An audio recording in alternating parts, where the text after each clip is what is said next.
Ao se celebrar o Dia Mundial da Hipertensão Arterial, é importante salientar a importância que ela representa no cuidado da nossa saúde. A Organização Mundial de Saúde considera a hipertensão arterial como o principal risco de morte e de incapacidade em todo o mundo.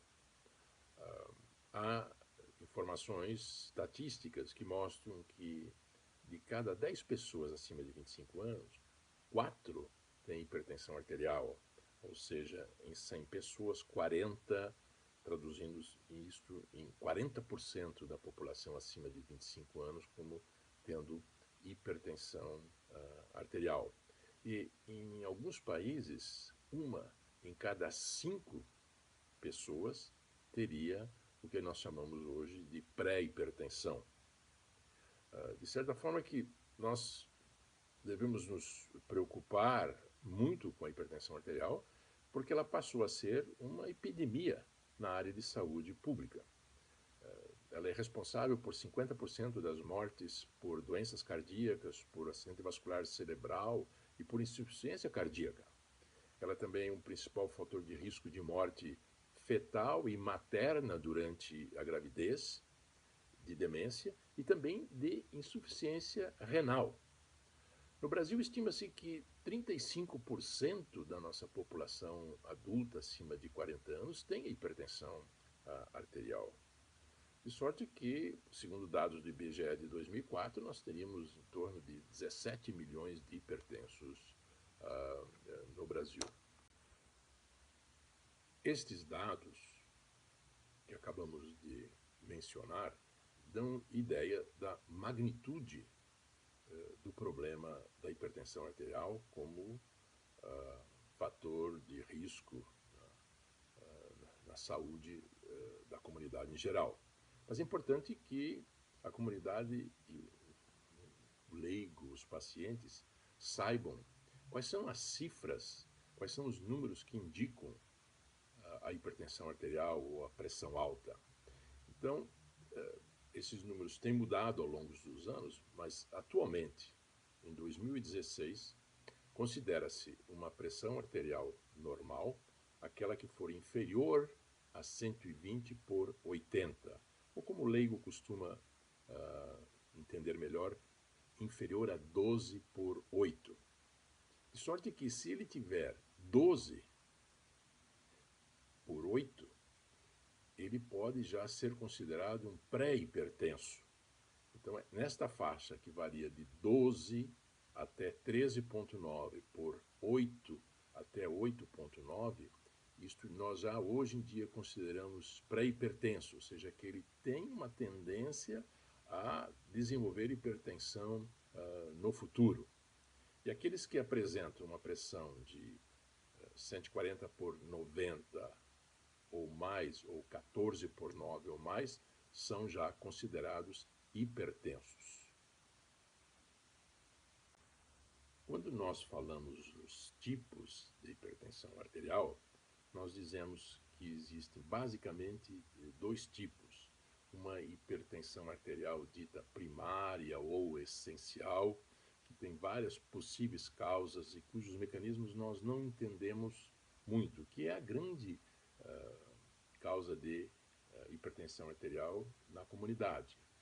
E uma segunda forma que nós chamamos de hipertensão arterial secundária, na qual nós podemos identificar uma causa, como uma doença crônica dos rins, ou um tumor da glândula suprarrenal, ou uma alteração dos vasos nos rins. Estas hipertensões de origem secundária são muito importantes serem identificadas, porque muitas vezes nós podemos tratar o paciente e curá-lo, ou seja, ele não precisaria no futuro tomar mais medicamentos antihipertensivos. Enquanto que a forma dita primária ou essencial é a forma em que nós apenas controlamos a pressão arterial através de medicamentos, através de outras medidas higieno-dietéticas, mas jamais podemos dizer que curamos essa hipertensão arterial. É muito importante que as pessoas saibam se os pais têm ou não o aumento da pressão. Isto porque em 30% dos casos, nós herdamos esta tendência genética, né, em desenvolver hipertensão arterial. Quanto mais forte for a história familiar de hipertensão arterial, mais cedo, mais precocemente, ela aparecerá na vida de um indivíduo. A origem dessa hipertensão arterial, na verdade, é alguma alteração renal, ou seja, nos rins. Tanto que nós dizemos que a pressão alta viaja com os rins, porque se nós transplantarmos um rim de uma pessoa com pressão alta para uma pessoa que nunca teve pressão alta, esta nova pessoa com esse novo rim pode desenvolver pressão alta. E o contrário também é verdadeiro. Né? E entre as possíveis causas renais para o aumento dessa pressão, é algum defeito que tem o rim em lidar com a eliminação de sal do corpo. Nós sabemos que o sal, ele afeta a pressão arterial, porque ele aumenta a quantidade de líquido que circula no corpo, e também porque ele atinge os vasos e faz com que nas nossas artérias tenha o que nós chamamos de uma reatividade maior, ele diminui o tamanho dos vasos, aumentando a pressão arterial. É importante salientar que numa pessoa que tem esta tendência familiar, o aumento da pressão arterial, o excesso de ingestão de sal aumenta o risco de hipertensão arterial, a restrição de sal diminui este risco, o excesso de álcool está associado a um aumento da pressão arterial. O aumento de peso, a obesidade são fatores de risco também para a hipertensão arterial, assim como a inatividade física, falta de exercícios. Né? E os exercícios também vão diminuir a pressão arterial de pacientes hipertensos. Vejamos agora quais são os riscos que corre uma pessoa que tem um aumento da pressão arterial. Um dos fatores de risco mais importante é o aparecimento de um acidente vascular isquêmico. Outro fator importante é o aparecimento de uma hemorragia intracerebral. Ele é um fator de risco para a doença crônica dos rins e uma insuficiência renal que vai levar à necessidade de uma diálise, de um transplante renal. Isto porque o rim é formado de filtros extremamente delicados, pequenos, são novelos vasculares, são pequenas artérias enroladas que formam um filtro no rim. E cada rim tem 1 milhão de filtros numa extensão de 10 centímetros. Portanto, são estruturas microscópicas extremamente delicadas.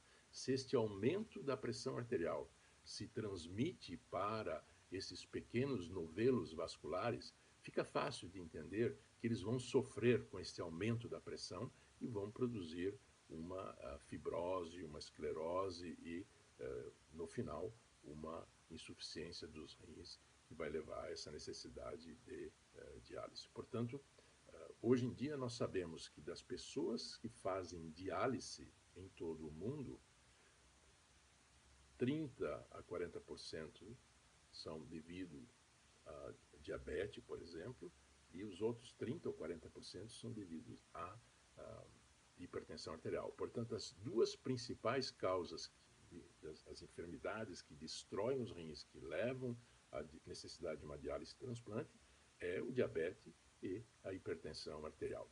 Daí a razão de nós enfatizarmos na comunidade da necessidade das pessoas saberem qual a sua pressão arterial. Segundo, lembrar que geralmente o aumento da pressão arterial não se acompanha de nenhum sintoma.